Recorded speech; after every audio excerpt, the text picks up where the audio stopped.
Black CEO's seat stolen by white woman minutes later. He grounded the entire airline. Hello everyone. Before we begin today's video, I need your help. We've noticed that the channel is losing traction, and subscribing is one of the best ways you can help us. It's quick, free, and allows us to continue bringing you great content. Your support means everything. Let's keep this channel growing collectively. Where are you watching from? Drop your city or country in the comments below. Thank you very much. Now let's get back to the story. You don't belong here. The words cut through the cabin like a blade. A glass of red wine followed crashing, spilling down a crisp white shirt, bleeding into the collar like shame made visible. The plane was still boarding, but silence landed first. Heads turned, cameras lifted. Somewhere in first class, dignity was dripping onto the carpet. Marcus Carter didn't move, didn't shout. He just sat there, jaw tight, eyes fixed on the woman in the red dress standing over him. She held the empty glass like a weapon, chest heaving, face flushed with self-righteous fury. "This seat isn't yours," she spat. "Security will deal with you." Behind her, a few passengers whispered. Someone gasped. A man in a navy suit leaned over to his wife. "Did he sneak up here?" She shrugged, clutching her pearls tighter, as if silence could protect her from the ugliness unfolding inches away. Marcus wiped the spill with a napkin, calm, deliberate. His voice barely rose above a whisper. "I'm in the right seat." The flight attendant hesitated, a young woman, 20-something, freckles bright against her pale skin. She scanned his boarding pass again. The device blinked green, but before she could speak, another attendant stepped in. Older, colder. "Sir, please return to economy. This area is for premium guests." The woman in red smirked. "See? Even the staff knows." Marcus looked at her, steady. "No," he said softly. "They don't." From the back row, someone started filming. The lens trembled, catching every second of humiliation, every glance that refused to see the man, only the assumption. The older attendant folded her arms. "Sir, cooperate or we'll have you escorted off." That's when the captain's voice echoed from the cockpit. "Cabin crew, prepare for takeoff." But nobody moved. Wine still glistened on Marcus's shirt. The young attendant's hand hovered uncertainly over the scanner, her lips parting like she wanted to speak and couldn't. The red-dressed passenger laughed, short and sharp. "He's holding up the flight, just throw him out." Marcus reached for his phone. Slow, unhurried. "Rachel," he said quietly into the receiver. "It's happening again." Passengers watched, half curious, half afraid. He wasn't raising his voice. He wasn't resisting. He was simply calling someone. The woman sneered. "Who are you calling? Your lawyer?" Marcus's eyes lifted, calm and unreadable. "Higher." The young attendant flinched. "Sir, please," he interrupted gently. "Do your job. Scan it one more time." She did. Green again. The cabin felt smaller now, the air heavier. Someone whispered. "It says first class," another voice replied. "Maybe it's fake." Marcus leaned back, exhaling slowly, eyes closing for a moment. In that brief stillness, memory flickered a flash of another airport years ago. A different uniform. The same disbelief. A guard telling him, "People like you don't fly this high." He opened his eyes. The same sentence was repeating here, just new faces delivering it. The captain's intercom buzzed again, impatient. "Is there a delay in first class?" Before anyone could answer, the woman in red turned to the attendant. "You heard the captain, get him out." But Marcus was already dialing again. "Rachel," he said evenly, "connect me to the board. Tell them we've got a problem on Flight 92. Every head turned. "Before we continue, where are you watching from? Drop your city or country in the comments below. And if you believe in dignity and justice, hit like and subscribe. These stories spark change, and we're glad you're here." Now, back to Marcus. The stain was still spreading when the head flight attendant arrived, blonde hair pinned, posture sharp enough to slice the air. "What seems to be the problem?" she asked, though her eyes were already judging. The woman in red crossed her arms. "He's sitting in my seat. 2A. A while down." The attendant turned to Marcus without checking the manifest. "Sir, may I see your boarding pass?"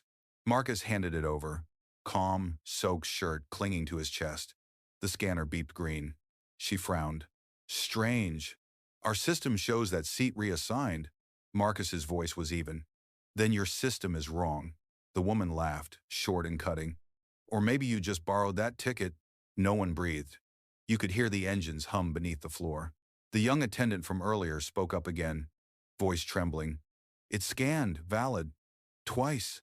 The lead attendant shot her a glare sharp enough to silence. Mia, you're new here. Let management handle it. Marcus looked between them, eyes steady. She's handling it fine. Across the aisle, a businessman muttered. Just let the guy move. Another whispered back. You know how this looks? He's going to play the race card. Marcus heard. Everyone did. He said nothing. He'd learned long ago that silence was its own kind of mirror, showing people who they really were. The lead attendant lifted the intercom phone.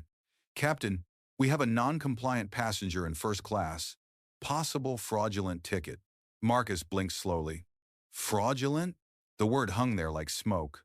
The woman in red smirked into her glass. Told you.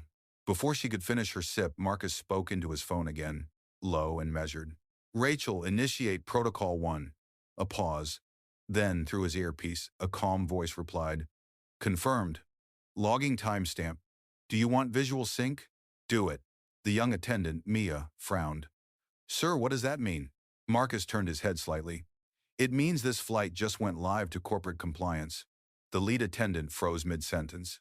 Excuse me? Marcus looked at her, still polite. Every bias-related incident on this airline is automatically audited. You just triggered one. Gasps rippled down the aisle. The woman in red stammered. Wait, what is he talking about? Before anyone answered, the captain's voice came again, strained now. Cabin crew, confirm situation in 2A before door close. The lead attendant lifted the receiver. Handling it, Captain. Mia hesitated, then stepped closer to Marcus. Sir, are you with the company? He smiled faintly. In a way. She blinked. You're not? The other attendant cut in sharply. Enough. We're done discussing this. She turned back to Marcus, cold authority back in her tone. Either move to economy or you'll be escorted off before takeoff. Marcus leaned forward slightly, eyes calm but unshakable. That would be a very expensive mistake. Something in his tone made her falter.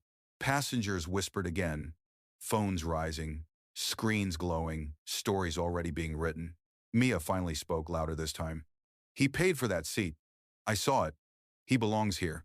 The woman in red turned, furious. Mind your place, sweetheart. Marcus glanced toward her. She just did. A silence thicker than jet fuel filled the cabin. Then the intercom crackled once more. Ground control requesting delay confirmation. Marcus looked down at his phone, saw Rachel's message flash across the screen. Protocol 1 active. Compliance board notified.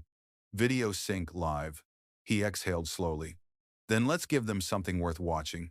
Captain Daniel Pierce stepped out of the cockpit, tall, silver-haired, carrying 20 years of authority on his shoulders. The kind of man used to being obeyed without question. Is there an issue? He asked, voice clipped, eyes already scanning the scene, the spilled wine, the standing passengers. Marcus seated calm and silent in 2A. The lead attendant straightened, relief flickering in her face. Yes, Captain. Passenger in 2A refuses to move. His ticket appears fraudulent. Daniel's gaze landed on Marcus. Sir, I'll need you to step out with me. Marcus looked up, tone steady. I have a paid first-class ticket, twice verified.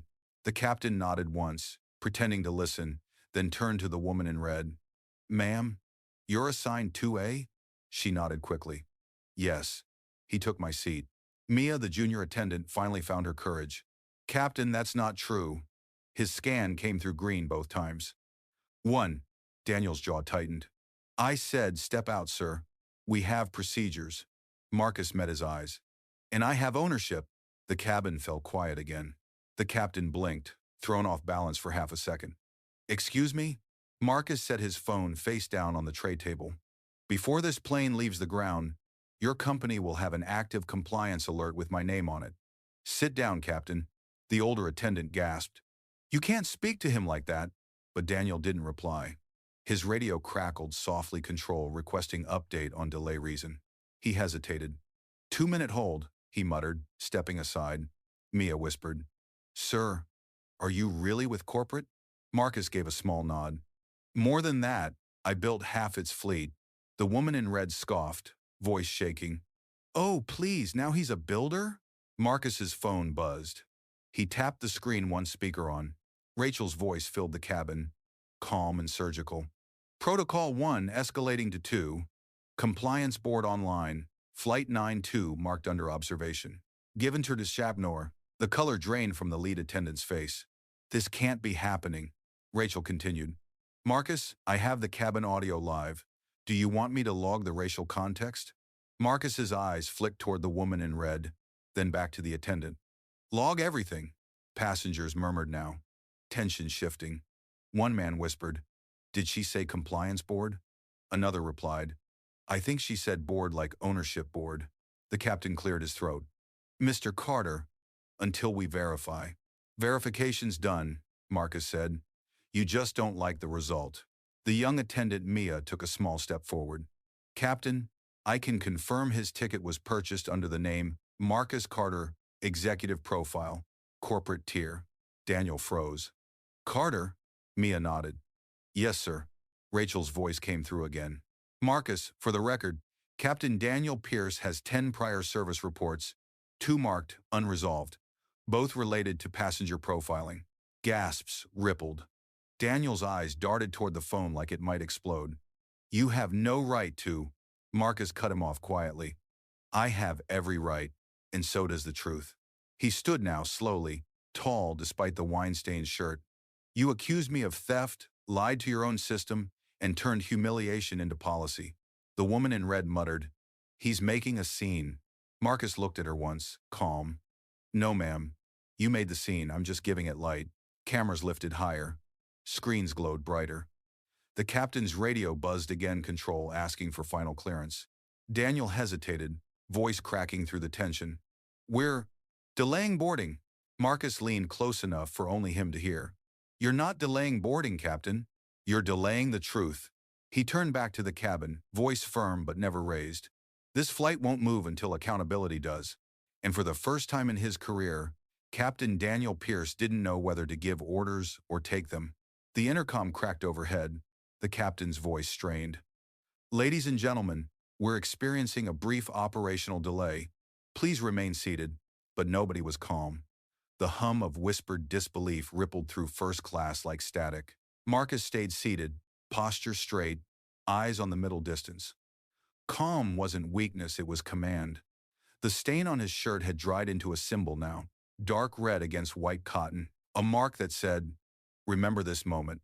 Across the aisle, the woman in red crossed her legs, trying to mask her panic with posture. I didn't mean anything by it, she murmured, too loud. It was a misunderstanding. It is not Matal de Purgada de 10. Mia, the young attendant, looked at her sharply. You threw wine on him. The woman's lips pressed thin. It was an accident. Marcus turned his head slowly, voice steady. And the words that followed? Silence again. Even the engine seemed to wait. The lead attendant finally broke it. Captain, may I speak with you privately? Daniel's reply came clipped. In a moment. His jaw flexed as he tapped his radio. Ground, this is Flight 92. We have a passenger dispute. Possible escalation. Rachel's voice chimed again through Marcus's phone, loud enough for those nearby to hear. Marcus, board members James and Sarah are on call. They're reviewing cabin footage in real time. The captain froze mid-step. Footage? Yes, Rachel continued, her tone surgical. Your aircraft's internal surveillance system, the one tied to our compliance server, it's streaming now. In Fallon saw the Baradian, which he were for P. Mia blinked, whispering, It's live? Marcus gave a small nod. Everything that happens on this plane from this point forward, recorded, audited, permanent. The woman in red slumped back, her arrogance collapsing under the weight of consequence. The lead attendant fumbled for professionalism, but her hands shook. Sir, maybe we can handle this quietly. Marcus's eyes sharpened. You should have thought of quiet before humiliation became policy. The captain exhaled heavily. Mr. Carter, with all due respect, I need to maintain order on this flight. Marcus looked at him evenly. Then start with truth. Order doesn't exist without it. A man in seat 3, sea gray suit, phone in hand, finally spoke. I saw the whole thing. He didn't do anything wrong. Another passenger nodded. She started it. We all heard. It spread like wildfire, voices, once silent, now rising. Passengers standing, phones raised, validation replacing fear. The shift was tangible. Power changing seats. Mia stood a little taller. "Captain, we can't remove him. It's wrong," the lead attendant hissed. "You're out of line." But Mia didn't back down. So were you. For a long second, nobody moved. Then the captain's radio buzzed again, a message from ground control. "Captain Pierce, confirm passenger identity. Marcus Carter, corporate division confirms priority clearance." Daniel's face went white. "Corporate? Confirms?" Rachel's voice came again, smooth and final. "Captain, that's confirmation from the board. You're addressing a shareholder. Proceed accordingly." The weight of that sentence hit the cabin like turbulence. Passengers gasped. Someone whispered, "He owns part of the airline." Marcus didn't gloat. He simply folded his napkin, placed it over the wine stain, and said quietly, "Now you understand why silence was my first response." The captain swallowed, words faltering. "Mr. Carter, Marcus interrupted gently. "Don't apologize to me. Apologize to her." He nodded toward Mia. "She was the only one who told the truth when it cost her something." Mia's eyes widened. The woman in red looked away. The captain turned to his crew. "Stand down." Marcus reached for his phone one last time. "Rachel, proceed to Protocol 3. This flight remains grounded until review completes." Rachel's reply was crisp. "Confirmed. Flight suspended pending compliance audit." The cabin fell utterly silent, no noise, no authority, just consequence. For the first time, the captain's voice wavered. "Ladies and gentlemen, this flight will not be departing as scheduled. It is that." And somewhere between humiliation and justice, the entire plane finally understood what power looked like when it didn't need to raise its voice. The sound of the engines powering down was the loudest silence anyone had ever heard. The lights dimmed, then steadied again, half the passengers holding their breath, the other half already typing. Screens glowed like a constellation of accountability. Marcus stayed still, calm, centered, the calm before a verdict. His shirt stiffened as the wine dried, a quiet badge of insult turned into armor. He looked almost regal in stillness. Captain Daniel Pierce stood frozen at the galley door, headset tilted against his shoulder, murmuring to ground control in a low, clipped tone. "Yes, ma'am." "He's confirmed as corporate?" "No, I didn't. I wasn't aware." Mia stood nearby, trembling but firm. "Sir, they're asking for you on the ground line. Inside of better is a 7. The captain looked up, sweat beading at his temple. "I know." His voice cracked slightly. "They already called me." Across the aisle, the woman in red, the one who started it all, was shrinking into her seat. Her lipstick, once perfect, was fading with every nervous sip of air. She whispered to no one, "I didn't mean it. I thought he looked like, She didn't finish. The weight of what she thought was now a matter of record. Marcus finally rose from his seat. The motion was slow, deliberate, like gravity itself answered to him. "Captain," he said, his tone firm but measured. "Step aside, please." Daniel hesitated, pride still fighting its losing battle. "Sir, I'm responsible for the cabin." Marcus's gaze was level, unblinking. "And I'm responsible for the airline." The older attendant flinched at that. Mia didn't move. Rachel's voice came again, steady and professional through the phone in Marcus's hand. "Marcus, the board is connected. They've requested a live statement." Marcus looked around the cabin, faces pale, expectant, caught between guilt and awe. "Put them through," he said. Rachel's tone sharpened. "You're live." The small speaker carried a crisp male voice. "Mr. Carter, this is James Whitman. We're watching the feed. Proceed at your discretion." Marcus turned to the cabin, not raising his voice, yet every syllable filled the space. "Ladies and gentlemen, earlier today I was told I didn't belong in a seat I paid for. I was accused of theft before I was asked for truth. That tells me something important." No one moved. No one dared. He continued, each word cutting, slower, deeper. "It tells me that policy means nothing if prejudice writes the rules. And this," he gestured around the cabin, "this will not be the legacy of Horizon Airlines." Mia's eyes shimmered. The captain swallowed hard. The woman in red turned away, unable to meet anyone's gaze. James's voice came through the speaker again. We stand with you, Marcus. Proceed. Marcus nodded once. Captain Pierce, effective immediately. You are relieved of command pending investigation. The color drained from the captain's face. Sir, Marcus didn't raise his tone. You profiled a paying passenger, disregarded verification, and attempted removal under false pretenses. Ground control will assign a replacement pilot. Daniel's mouth opened, but no sound came. His shoulders sagged, the illusion of power collapsing mid-flight. Then Marcus turned to the lead attendant. You'll submit a full report to compliance by 5 p.m. today. And you, he looked to Mia. You'll be joining our internal ethics division. You've earned more than a thank you. Mia blinked, stunned. Sir, I just told the truth. That's where change starts, Marcus said softly. He reached for a napkin, wiped the last trace of red from his shirt, and handed it to the woman in red. Keep it, he said. It's the color of what you assumed. The cabin was utterly silent. Rachel's voice came once more, almost ceremonial. Marcus, ground control confirms Flight 9-2 officially grounded. Marcus glanced toward the window. The sun caught the wing, turning metal into gold. Good, he said quietly. Sometimes grounding isn't punishment, it's correction. And as passengers watched, some ashamed, some in awe, they realized justice didn't have to shout. It could simply stand, calm, unshaken, and command the sky itself to stop. The cabin door stayed closed. The outside world waited air traffic, schedules, executives on phones, but inside, Flight 9-2, time itself had slowed to match Marcus Carter's heartbeat. He stood in the aisle now, not as a passenger, not even as a CEO, but as the quiet center of gravity that no one could ignore. The engines were silent. Only the hum of the ventilation remained, soft like a confession. Captain Pierce sat in the jump seat near the galley, headset off, face drained. Every motion in him had deflated the man who commanded airspace. Now looked small against the weight of consequence. The lead attendant stared at her shoes. The woman in red was crying quietly behind her designer sunglasses. Marcus didn't gloat. He simply looked at each of them, one by one. Power isn't a seat, he said softly. It's how you treat people when you think they have none. Mia stood near row 3, still trembling but steady in voice. Sir, they want to know how to proceed. Marcus nodded once. Tell them to let everyone off the plane. Calmly. No spectacle. Mia relayed the order, and for the first time since boarding, the crew obeyed without hesitation. The seatbelt signs blinked off.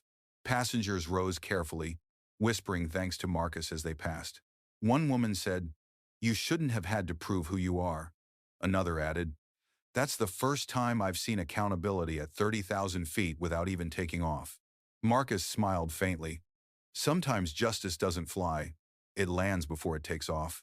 He waited until the last passenger left, then turned back to the crew. I built this airline on integrity. Somewhere along the way, we traded it for optics. That ends today. No one argued. Even the hum of the cabin seemed to agree. Rachel's voice came again through his phone, calm as always. Marcus, the media's already asking questions. Do you want to make a statement? He shook his head. No need. The truth made one for me. He walked toward the door, stopping beside the captain. Daniel, he said quietly, you've flown for us a long time. Learn from this, or it'll be your last flight. Pierce nodded slowly, eyes down. Understood, sir. Marcus looked once more down the aisle, the wine stain, the napkins, the ghost of arrogance now replaced by respect. He exhaled deeply, a breath that sounded like closure. Reset this plane, he told Mia. Next time it takes off, it'll carry something heavier than passengers. Mia tilted her head. What's that? Accountability, Marcus said, and stepped into the sunlight of the open jet bridge. Outside, ground crew and gate agents paused as he passed a quiet figure in a once white shirt, walking as if the entire airline now moved in the rhythm of his calm. The sky hadn't changed color, but for everyone who witnessed that flight that never flew, it would never look the same again. The air outside was crisp, heavy with jet fuel and disbelief. Cameras were already waiting at the gate, not news crews yet, just passengers replaying justice through their screens. The incident had traveled faster than any flight plan. Marcus stepped into the terminal, his pace unhurried. Every click of his shoes echoed like punctuation marks in a story that had already gone viral. A few people recognized him not from the scandal, but from Forbes covers, leadership panels, and quiet headlines about silent philanthropy. Yet today, none of that mattered.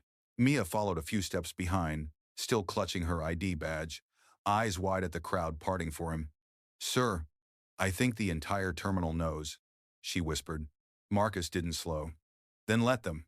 Near gate 12, an airline manager, crisp suit, nervous smile, hurried toward them. "Mr. Carter, we are so sorry for what happened on board. I, I just received the alert." Marcus stopped. His voice was measured. "Then your alert system works. The problem is, your people don't."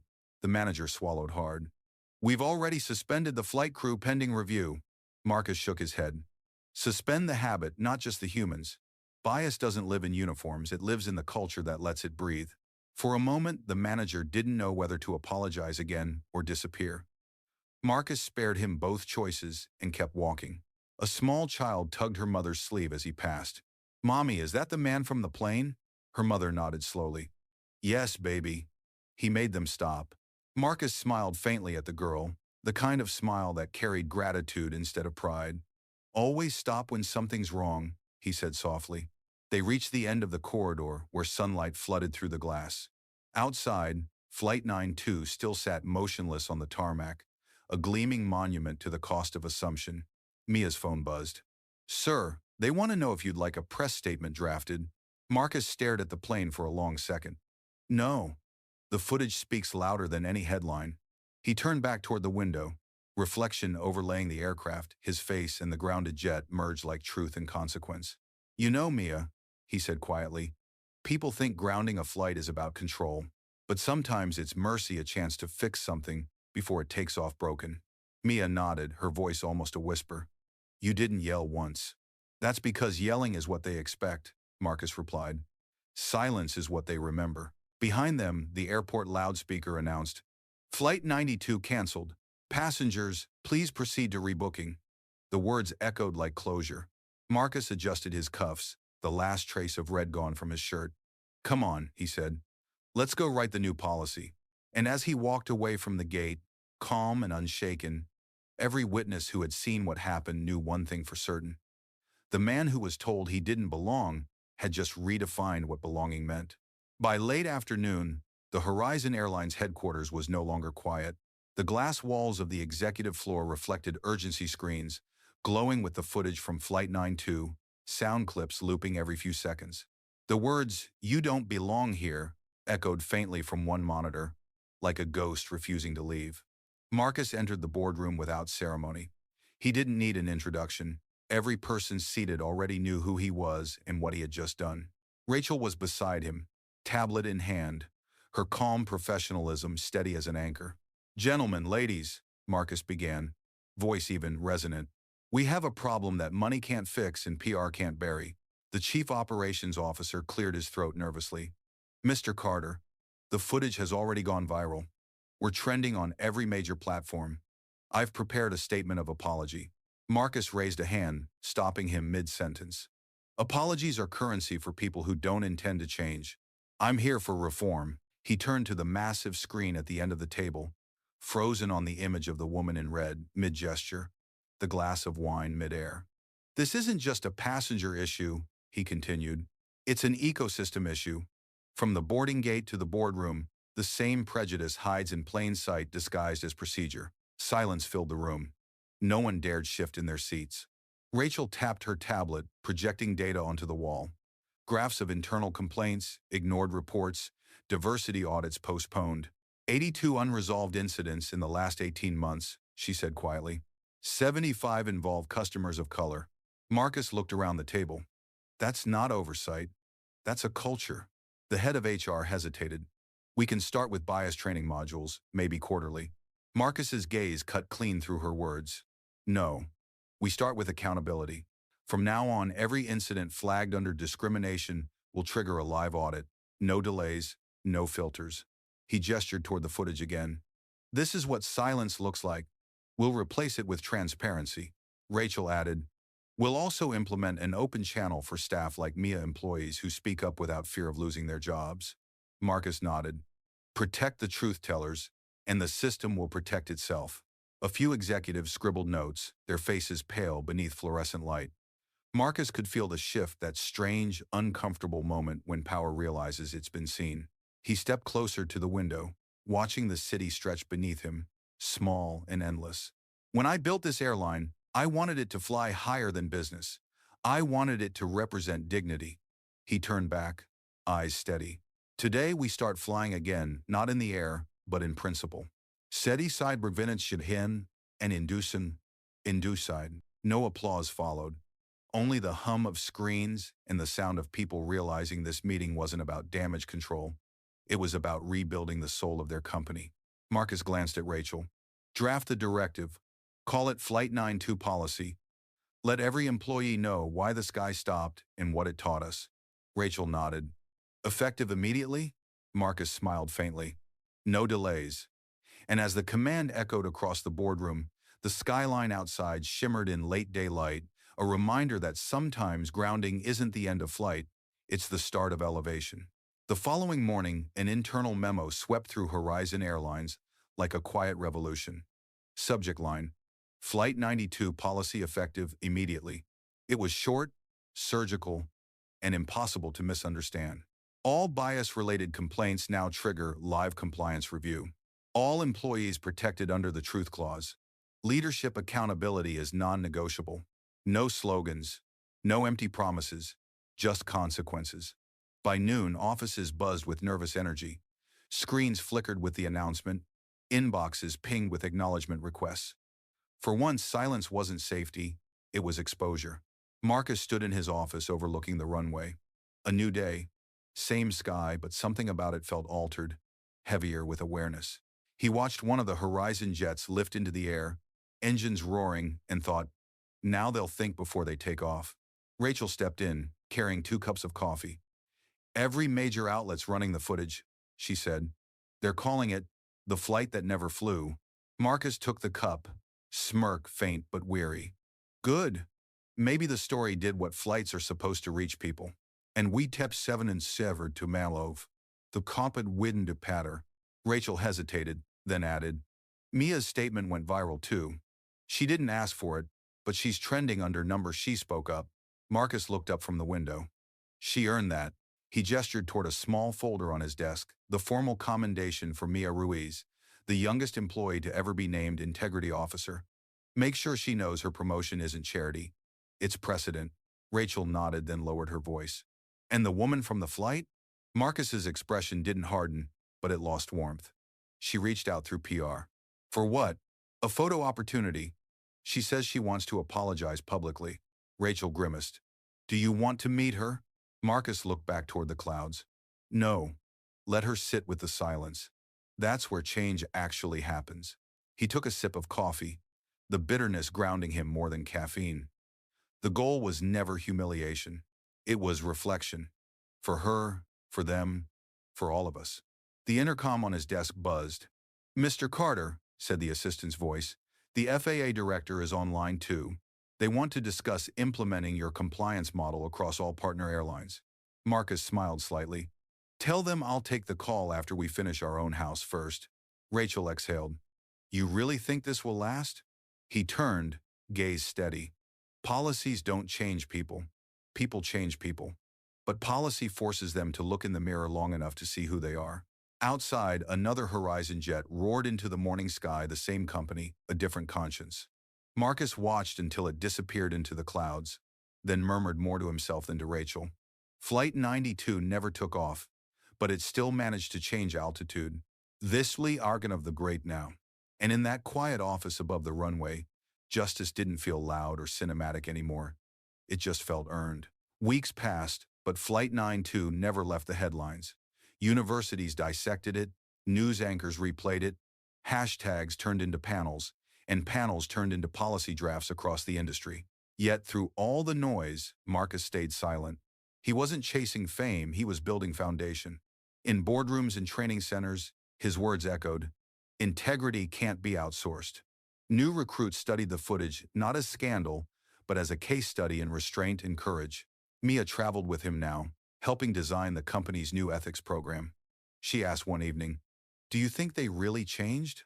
Marcus looked out the hotel window, city lights flickering like tiny runways. Change isn't instant, Mia. It's gravity. It pulls us whether we notice or not. She smiled. Then Flight 92 pulled the whole industry down to earth. Marcus nodded. Exactly. Before anyone can fly higher, they need to understand the ground. The next morning, a new aircraft rolled onto the tarmac, freshly painted with a single line beneath the logo. Horizon 92, every seat deserves respect. Marcus watched from the terminal, hands in pockets, calm as ever. Let them fly, he whispered, but never forget who grounded them. And somewhere above the clouds, the sky held its silence, not empty, but full of meaning.